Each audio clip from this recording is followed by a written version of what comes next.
Donald Trump is losing it as the main topic on Capitol Hill right now is impeachment and 25th Amendment, as Democrats are getting more emboldened with the prospect of taking over both the House and the Senate come the midterms. Midterms are coming pretty soon, right? November. Democrats are already planning 25th Amendment plans as well as impeachment plans, already beginning to formulate an independent commission regarding Donald Trump's fitness cognitively and physically to be able to serve. Democratic Congressmember Jamie Raskin introducing legislation to create a commission to analyze Donald Trump's ability to function at a very basic level, and also discussions about impeachment over and over again. Now, as Donald Trump's polling plummets, Trump is now less popular than Nixon was when Nixon resigned. You can tell Donald Trump is terrified of impeachment by some of the moves that he's taking. Now, we know that Donald Trump is weaponizing the government against his political enemies in the most vicious, vile, and authoritarian of ways. But note that he is very focused on his impeachment from his first term in office and going after whistleblowers and individuals who contributed to the evidence that led to his impeachment the first time around. This is connected, of course, because what Donald Trump is trying to do is scare off whistleblowers, scare off witnesses like the mob boss, like the mafia wannabe that he is. This is his way to try to scare off future impeachments. It ain't going to work, but it's inextricably intertwined with the fact that the main thrust of what we're hearing as Democrats go on the offense right now on Capitol Hill is impeachment, 25th Amendment.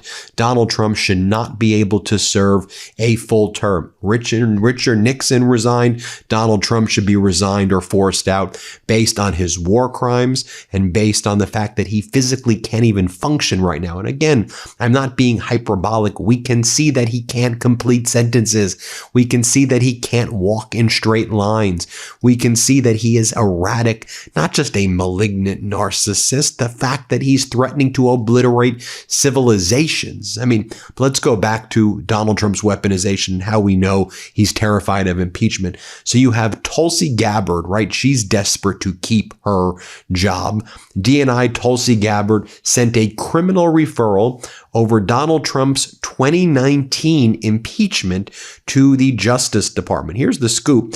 Director of National Intelligence Tulsi Gabbard sent at least one criminal referral to the Justice Department seeking investigations of a whistleblower complaint and its handling by the intelligence community watchdog that led to the 2019 impeachment of Donald Trump, a spokesperson for Gabbard's office confirmed Wednesday. To bolster the referral, Gabbard released documents that she said exposed a conspiracy used by Congress to impeach Donald Trump. Gabbard's office said the released document showed the then intelligence community Inspector General Michael Atkinson did not follow policy in the handling of the whistleblower complaint. The documents include transcript of Atkinson's testimony before the House Intelligence Committee in 2019. CNN requested comment from Atkinson.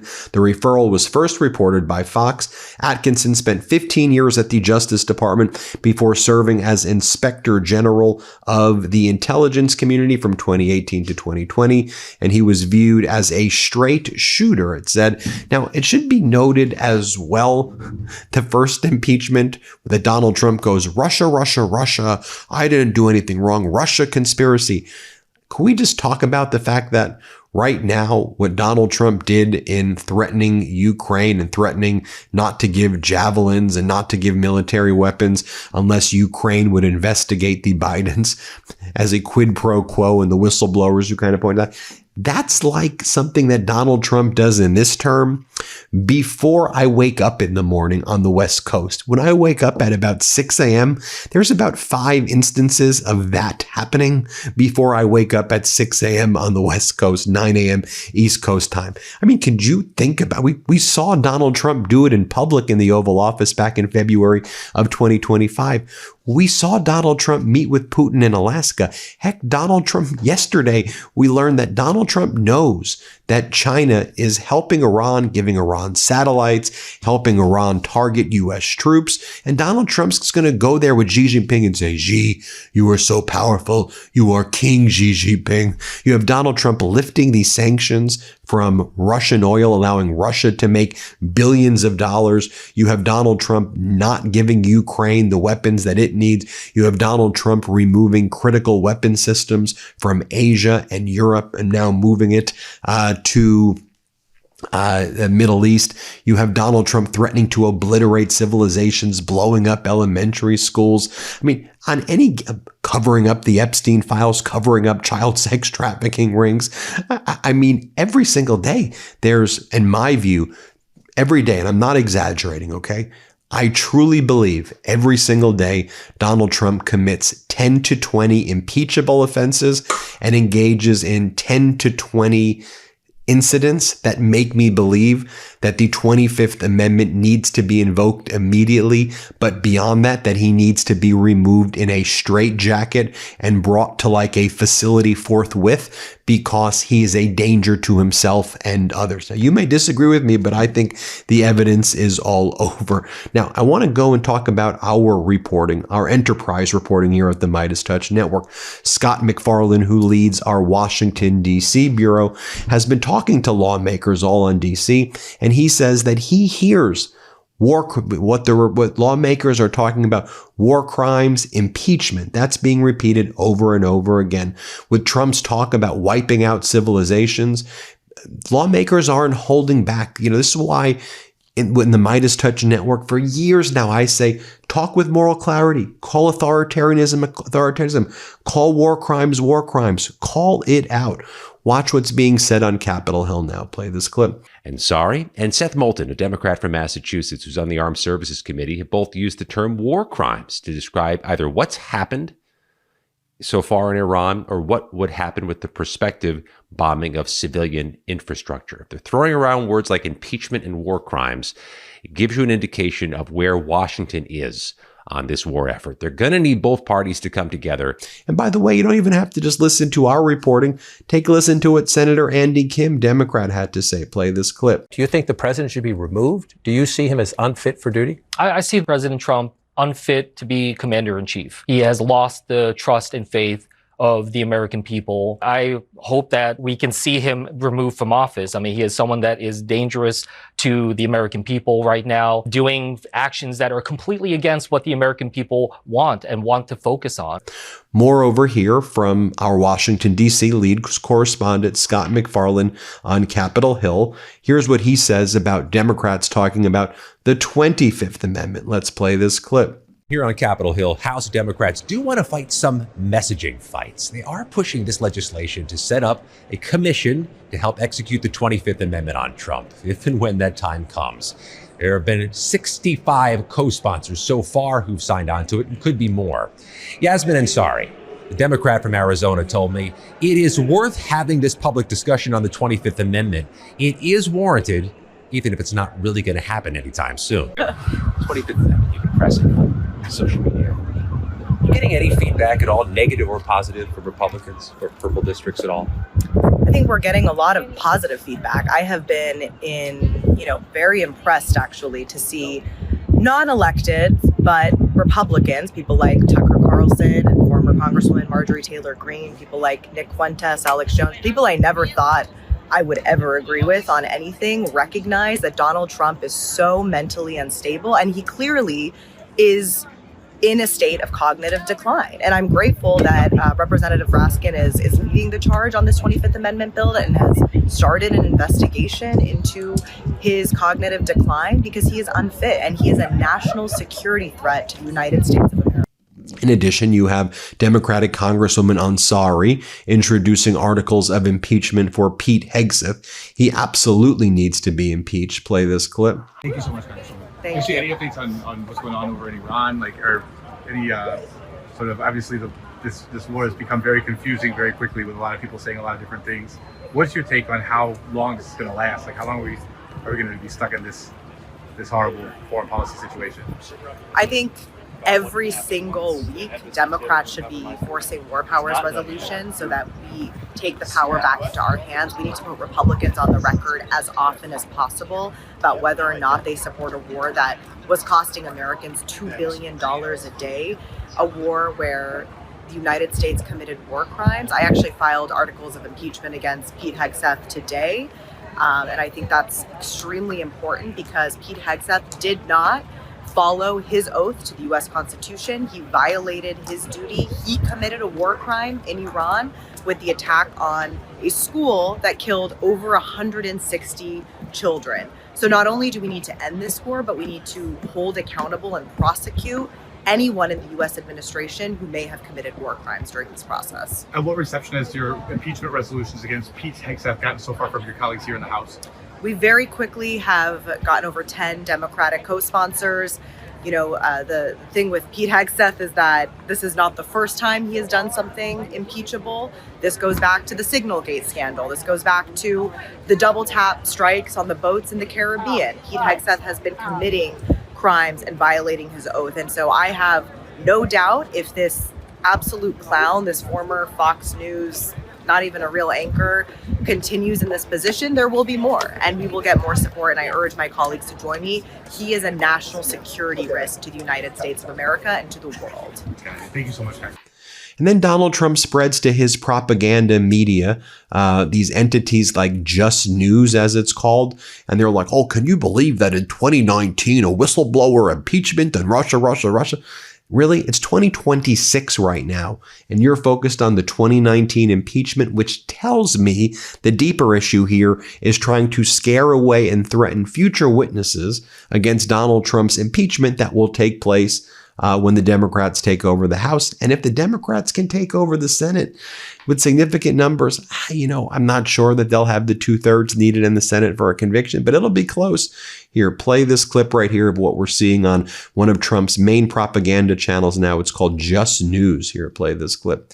Of the impeachment and Senate trial that occurred 6 years ago. And the intelligence establishment, including the CIA director and DNI Gabbard, both reacting strongly, saying that the former intelligence community's inspector general, that chief watchdog who buried this derogatory information, that he let the American people down, that he weaponized the whistleblower system, and that he abused his position. There are signs that maybe that is going to come under investigation over the course. Then you have the Trump sycophants like Troy Nehls, who's like, Donald Trump is the second coming of Jesus. Like literally, that's what he says. Here, play this clip. I believe that Donald Trump is better than sliced bread. I think he's almost the second coming, in my humble opinion. I think he's done a fantastic job. He's got a very difficult job.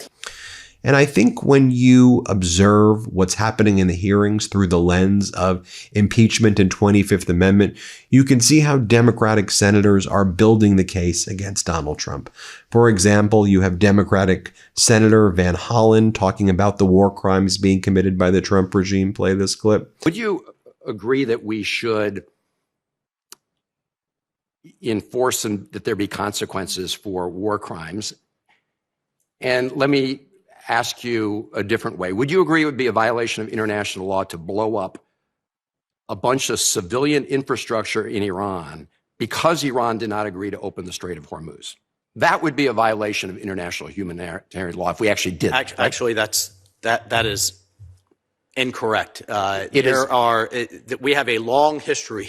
We could look at video after video of the bridges that we bombed in World War II and Vietnam and conflict after conflict, power plants in Serbia under the Clinton Mr. Ambassador, this was not my question. Particularly a regime. My question was that has dual use. I'm going to have military with civilian uses. Mr. Ambassador, that was not my question. President Trump threatened to hit civilian infrastructure if Iran did not open the Strait of Hormuz. We all know international law. We know there are some exceptions to the general rule that you shouldn't hit civilian infrastructure if the enemy is occupying it. But my question was different. You don't think it's a violation of international law to blow up a bunch of civilian infrastructure because the government of Iran refused to open the Strait of Hormuz? You don't think that would be a violation? I think President Trump, the American people... Do you think that would be a violation of international law? I think they expect him to use every bit of leverage that he has. I'm asking you if you have military units using bridges to go down to the Straits of Hormuz, to attack international shipping and launch missiles into resorts and airports and ports across the strait. And that's absolutely a valid Mr. Ambassador, essentially what and I got to tell you, as a veteran who had to pull these triggers, I think the president's absolutely in the right. I know you all like to talk rather than answer questions, but let me ask you this. Your testimony is that if you have an authoritarian regime anywhere in the world, that because they're an authoritarian regime, if they don't obey the U.S. demands, you can wipe out their civilian infrastructure. Let me ask you this. Would it be a violation of the international law to destroy a civilization? Would that be a violation of international humanitarian law? I think what you're talking about, Senator, is a mean tweet that got with a regime that's genocidal, chants death to America, and you're going to talk about some tough language that actually the result of it was diplomacy. Well, the result of it was the highest meeting in the history of the United States and the Iranian regime, was a return to the ceasefire. So once again, we're focused on what he says. And maybe we should return to the time when the Strait of Hormuz was open before we started the war that closed the Strait of Hormuz and got a more radical and more extremist. One could only imagine what they would do. Let me just say that. Let me just ask you this. And then you have Democratic Senator Murphy cross-examining Mike Waltz, Donald Trump's ambassador to the United Nations, about Trump's comments constituting war crimes. Play this clip. But President Trump has said that if Iran does not comply with his demands, that he will end Iran's civilization with specific threats to target civilian infrastructure. This looks to a lot of us and to the world like a promise by the President of the United States to commit war crimes. I'm sure you don't agree with that assessment, but we have never had a president before threaten to end an entire civilization and double down on that claim if that country does not accede to the demands of the United States. So what does the president mean when he says that if these negotiations don't work out, he will end Iran's civilization? Well, Senator, I think that statement in the broader context, he also talked about attacking infrastructure, bridges, power plants, and we all know Iran has a long history of commingling both civilian and military, of hiding weapons in hospitals and schools, and using what could be just pure civilian infrastructure to also power factories for drones, for missiles, and the IRGC controls nearly 50% of the economy. I think it looks like, frankly, well, look, what does it mean to end? I guess what does it mean? What does it mean to end a civilization? But I think we have to look at the fact that you have a regime that literally chants death to America for the last 47 years and has acted on it, has killed thousands of Americans, has slaughtered its own people. Do you know how many machine gun bullets does it take over the course of a week to kill 40,000 of its own people? Right, but does that merit a threat to civilization? Senator, it was some tough talk. And what are the results? What are the results? Was we had the highest level engagement in the history of the Iranian regime with the vice president and speaker of the parliament less than a week later. We had a ceasefire 48 hours later. They clearly got the message and they clearly came back to the table. And I guess it's an open question as to whether we should try to pursue our aims by threatening another nation with mass civilian casualty. I don't know that that's something that we should celebrate, that we are able to cow nations to our demands by threatening to kill civilians. But as a former military member, and I'm safe in speaking for our military, they take every precaution possible to avoid civilian casualties. But this regime responded. And again, if we focus on the results over the rhetoric, they came to the table, they got the message, they put the ceasefire in place, they haven't honored it with the Straits of Hormuz, and now we have talks ongoing. And just every day, they're just embarrassing things that don't get reported enough, like when you had the King and Queen of the Netherlands show up, Willem-Alexander and Maxima showed up. I mean, Donald Trump doesn't even know like where he is here. Just I'll show you this clip right here. Like, let's play it.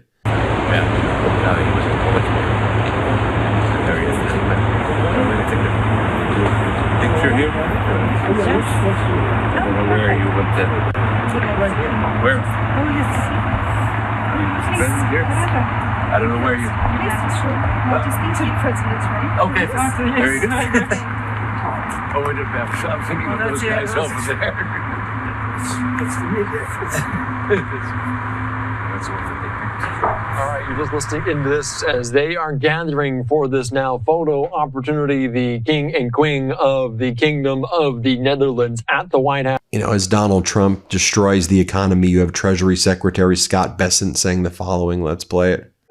Why aren't we seeing this sentiment? Why are people feeling better? Well, when I was in the investment business, there are consumer surveys, but I used to look at what are the people really doing. So at Treasury, we have loads of CEOs come through, whether they're in retail, credit card, the banks, and the consumer, while they may be sounding grim, is actually quite buoyant. Mm-hmm. So we are seeing spending has been very solid across most categories. So they might not feel good, but...